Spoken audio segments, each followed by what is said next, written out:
রিতা কোথায় গেলে? রিতা! আরে বাবা রে বাবা, কি হলো? কি এত ব্যস্ত কেন?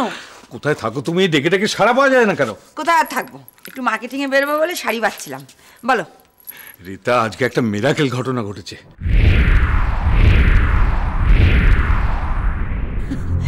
মিরাকেল আবার কি হবে সুজিত? এ বাড়িতে তো আর নতুন করে কিছু হবার নেই। বাড়ি দখল হয়ে গেছে, দিব্যি আরামে হাত পা ছড়িয়ে আমরা বসে আছি, বাড়ির লোকদের চাকর বাকরের মতো খাটাচ্ছি। আর কি নতুন হতে পারে? হয় তুমি কোটি টাকার বাম্পার প্রাইজ পেয়েছো, আর নয়তো বাড়ির দাম হিসেবে বেশ মোটা টাকা অ্যাডভান্স পেয়েছো। বলো তো কোনটা? আরে না না, সবসময় তুই টাকা পয়সা চিন্তা করো কেন? আরে রিতা, আমাদের সংসার বলে একটা কিছু আছে। বাবা, ভূতের মুখে রাম নাম। থামো থামো থামো, শোনো শোনো, সংসার তো তুমি কোনোদিনও করলে না। সমস্ত ঝামেলা আমার কাঁধে চাপিয়ে দিয়ে তুমি এই বাড়িতে এসে পাটরানি সেজে বসে আছো। ফালতু কথা একদম বলবে না সুজিত, যা বলা তাড়াতাড়ি বলো, আমি বেরোবো। রিতা, আমি নিজের চোখে দেখে এলাম, রূপসা দাঁড়িয়েছে।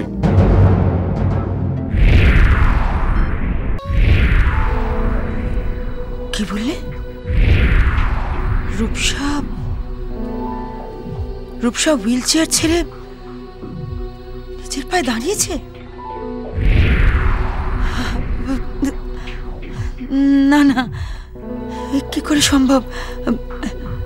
সুজিত, তুমি সত্যি বলছো না আমার সঙ্গে ঠাট্টা করছো? ঠাট্টা করছি না রিতা, আমি সত্যি কথা বলছি। বিশ্বাস না হলে তুমি নিজের চোখে গিয়ে দেখে এসো। আমাদের আর কোনো চিন্তা নেই রিতা। আর 5টা সাধারণ মেয়ের মতো রূপসা এখন হাঁটবে, দৌড়াবে। তার মানে এতদিন তুমি আমাকে ভুল বুঝিয়ে গেছো। তুমি আমাকে বলেছিলে যে রূপসা কোনোদিন নিজের পায়ে দাঁড়াতে পারবে না, চিরকাল ওকে পঙ্গু হয়ে হুইল চেয়ারটা বসে থাকতে হবে। কেন কেন তুমি এত বড় মিথ্যা কথা বলেছিলে আমাকে? কেন তোমার মেয়ের চিকিৎসার ব্যবস্থা করোনি? কেন এত বড় সর্বনাশ করলে মেয়ের? তুমি বাবা নও, তুমি বাবা হতে পারো না। তুমি একটা শয়তান। আর যখন ও কোনো ট্রিটমেন্ট ছাড়াই নিজের পায়ে নিজে দাঁড়িয়েছে, তাহলে তো এটা অনেক আগেই করতে পারতো। এর জন্য তুমি দায়ী সুজিত, তুমি। রিতা, রিতা, তুমি হয়তো ঠিক কথাই বলছো। টাকা টাকা টাকা টাকা রোজগারের নেশার এই বাড়িটা দখলের চিন্তায় আমি কোনো কিছু তোয়াক্কা করিনি। কিন্তু সুজিত,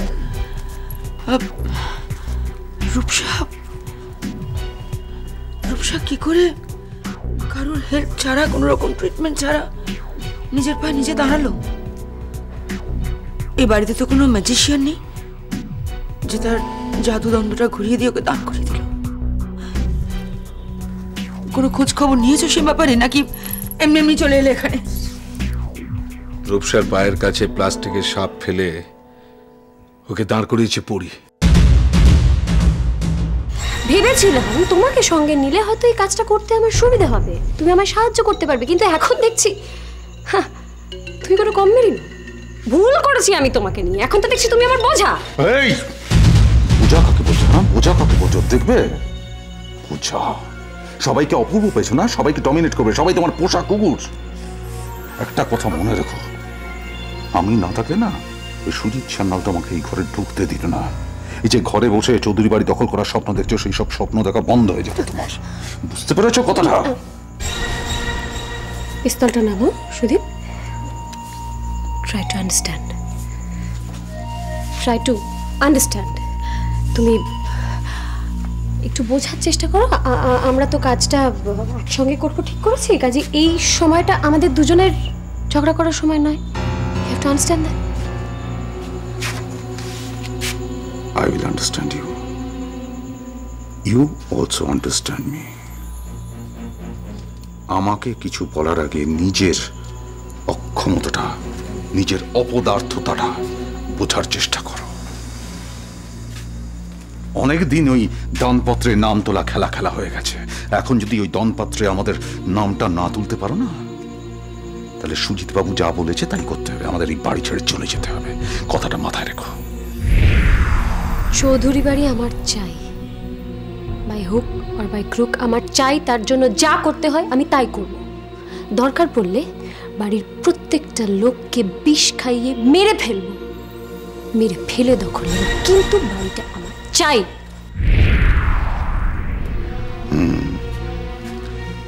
এতক্ষণে পথে এসছে, তাহলে ওই সুজিত সান্যালকে দিয়ে শুরু করি, কি বলো?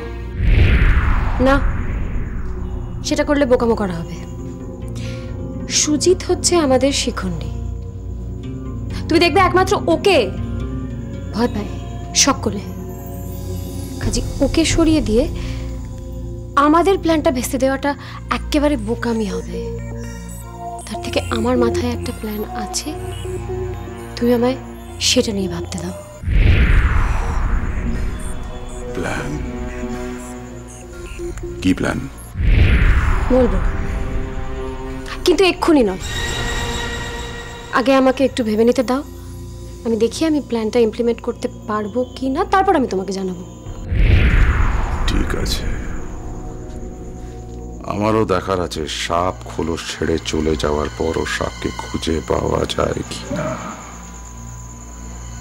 সুজিত সান্যাল, আমার চ্যালেঞ্জটা রইল, তোমাকে আমি এ বাড়ি থেকে তাড়াবই। দেখা যাক। ভয় পাস না, ভয় পাস না, আমরা আছি তো। আমি হাঁটছি দাদা, আমি হাঁটছি। এদিকে নিচে থাকা, নিচে থাকা, নিচে থাকা। আমার উৎসাহ হাঁটছে। বাবা এরকম ভাবে না, শোনা, আস্তে আস্তে আস্তে, বাপাটা আস্তে করে তুলে গো। এই ডান পাটা, এবার চলো আস্তে করে ডান পাটা আস্তে। যেভাবে আগের বারটা যেভাবে করলে ওই রকম। হ্যাঁ হ্যাঁ হ্যাঁ। এই তো কি সুন্দর। আচ্ছা রূপসা বাবা, কষ্ট হচ্ছে না তো তোমার? ওলে বাবা, মনটা কি কষ্ট হলে বলবি বাবা। হ্যাঁ, তাহলে আমরা একটু রেস্ট নিয়ে নেবো, তারপরে হাঁটবো, কেমন? না না, আমার কষ্ট হচ্ছে না, আমি আরেক পা যাবো। যাই, আরেক পা যেন অনেকটা যাও। চল, এই তো আরেকটু আরেকটু। কি হয়েছে বাবা? কি হলো বাবা? হ্যাঁ, কষ্ট হচ্ছে? আমরা রেস্ট নিই একটু। হ্যাঁ, তারপরে আবার কালকে। হ্যাঁ রেস্ট নি। একটু দাও, একটু ওকে ধর, আমি চেয়ারে আমরা আবার হাঁটবো। হ্যাঁ আবার হাঁটবো, আমি হাঁটছি। সর, আমার বোন বসবে। আস্তে আস্তে বাবা, আস্তে করে, আস্তে এখানে। আমরা আবার হাঁটবো কিন্তু একদম হাঁটবো, একটু রেস্ট নিয়ে নে, তারপরে আমরা একটু রেস্ট নিয়ে নি। হ্যাঁ বসেছিস?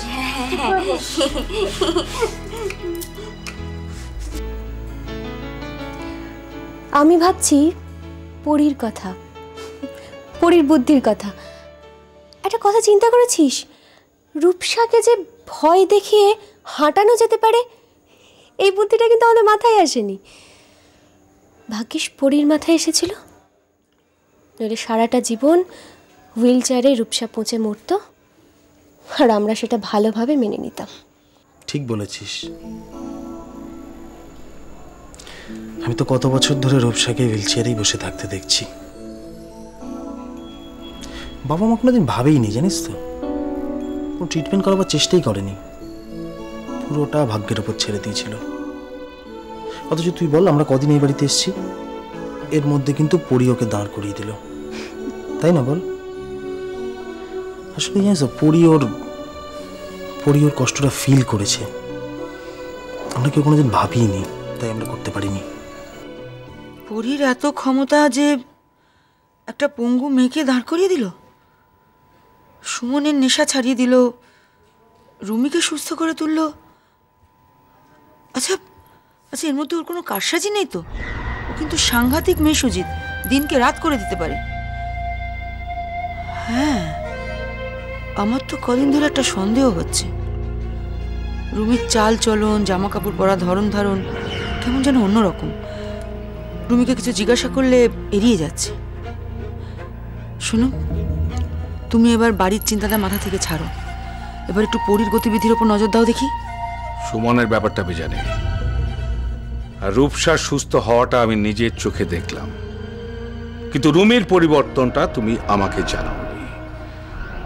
সব ব্যাপারটা এত লাইটলি নাও কেন? বাড়িতে বসে কি করো? জেগে ঘুমাও? এদিকে সুদীপ আর বিশাখাকে জুটিয়ে আমার সাজানো বাগানটা তুমি আগাছায় ভরে দিয়েছো। আর কি কি করবে বলো তো? থামো, সবকিছু আমার ঘাড়ে ফেলে দিয়ে নিজে একবারে ছাড়া হাত পা হয়ে ঘুরে বেড়াতে চাইছো, তাই না? পরীকে আটকাবার জন্য যা যা করার আমি করেছি, এখন আমাকে কেন বলছো? হ্যাঁ, কিন্তু বিশাখাকে সমঝে চলতে হচ্ছে যাতে আমার স্বীকারোক্তিটা না ফাঁস করে দেয়। তার উপর এর প্রতি নজর রাখো, ওকে দেখো, ওকে পাহারা দাও, এত কিছু আমি পারবো না, বুঝেছো? লিমিট ছাড়িও না রীতা। নিজের স্বার্থের জন্য তোমাকে বলি দিতে আমার 1 মিনিটও লাগবে না। সুজিত সান্যাল কোনোদিনও কারো পরোয়া করেনি, আজও করবে না। তুমি তুমি এই কথাটা আমাকে বলতে পারলে সুজিত? হ্যাঁ, যা যা বলে গেছো আজ পর্যন্ত সমস্ত আমি মুখ বুজে করেছি, আজও করছি, স্টিল নাও। তা সত্ত্বেও তুমি কি না? আমি যা বলছি ঠিক বলছি, প্রয়োজন হলে আমি করে দেখাবো। পরীর ব্যাপারটা আমি বুঝে নেব। একটা কথা জেনে রাখো রীতা, যে ফলটা আমি এতদিন ধরে পাকিয়েছি তার ভাগ আমি কাউকে দেব না, কাউকে না। দরকার হলে গাছটা আমি গোড়া থেকে মুড়িয়ে দেব। তুমি যদি আবার মতে চলো তো ভালো, তাহলে তোমাকে ওই শিয়ালটার মতো বলতে হবে আঙুর ফল টক।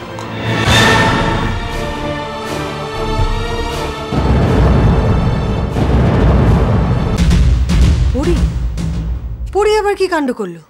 পরি রূপসাকে নিজের পায়ে দাঁড় করিয়েছে। রূপসা এখন হাঁটতে পারছে নিরু। কি বলছো তুমি? পরি রূপসাকে হুইল চেয়ার থেকে দাঁড় করিয়েছে? যে মেয়েটা এত বছর ধরে হুইল চেয়ারে কাটালো সেই মেয়েটাকে পরি দাঁড় করিয়েছে? হ্যাঁ নিরু, প্রথমত আমারও অবিশ্বাস্য লেগেছিল, কিন্তু তারপর যখন দেখলাম যে ওরা রূপসাকে ধরে হাঁটাচ্ছে, আমার এত আনন্দ হলো কি বলবো তোমায়। পরি এই কাজ করেছে তোমাকে কে বললো? রুমি রুমি তো বললো যে পরি এই অসাধ্য সাধন করেছে। আশ্চর্য, পরি এই কাণ্ড ঘটিয়েছে? যতদূর সম্ভব জানি যে ডাক্তার বলেছেন রূপসা আর কোনোদিনই নিজের পায়ে দাঁড়াতে পারবে না। সেই রূপসাকে পরি দাঁড় করে দিয়েছে কিভাবে? পরি একটা ফন্দি করে এসব করেছে জানো। ও একটা প্লাস্টিকের সাপ রূপসার পায়ের কাছে ছুঁড়ে দিয়েছিল, আর রূপসা সত্যিকারের সাপ ভেবে ভয় লাফিয়ে উঠে পড়েছে। এটা তো অলৌকিক কাণ্ড। এই ঘটনা পরি ঘটিয়েছে? তার মানে ডাক্তারের কথা সব ভুল? আরে ছাড়ো তো, সুজিত পিছু ওটা বানিয়ে বানিয়ে ডাক্তারের নামে মিথ্যে কথা বলেছে। পাছে ওই রূপসার চিকিৎসার জন্য খরচা হয়, তাই এসব মন গড়া কথা বলে সবাইকে চুপ করিয়ে রেখেছিল। তাই নাকি? বাবা হয়ে নিজের মেয়ের এত বড় ক্ষতি করতে পারে? আমার তো রীতিমতন ভয় হচ্ছে যে নিজের মেয়ের এরকম চরম সর্বনাশ করতে পারে সে তো অন্য মানুষকে চরম শাস্তি দিতে পারে। তাই তো বলেছিলাম নিরু, পরীকে সামলে রেখো। ওই সুজিত পিসের মায়া মমতা বলে কিচ্ছু নেই। এরকম স্বার্থপর লোক পৃথিবীতে দুটো হয় না। হ্যাঁ গো, এই যে পরি রূপসাকে দাঁড়াতে সাহায্য করলো, এতে সুজিত পিসমশাই পরির ওপর কোনো অত্যাচার করবে না তো? ওর ভণ্ডামি তো সকলের সামনে প্রকাশ হয়ে পড়লো, এতে পরির কোনো বিপদ হবে না তো? ঠিক বুঝতে পারছি না জানো, তবে একটা ব্যাপার হয়েছে, রুমির সঙ্গে পরির ঝামেলাটা বোধহয় মিটে গেছে। কারণ রুমি যেভাবে হেসে হেসে পরির কথা বলছিল, আমার তো তাই মনে হলো। এখন ওনার সন্তানরা যদি পরির পক্ষে থাকে, তাহলে পরির জন্য কিছু করতে গেলে সুজিত পিসেকে দুবার ভাবতে হবে। আগের মতন বেপরোয়া কাজ আর করতে পারবে না। জানি না, আমি তো দুবেলা রাধা মাধবের কাছে প্রার্থনা করছি আমার পরির যেন কিছু না হয়। ওকে আমি দিব্যি দিয়ে বেঁধে দিয়েছি,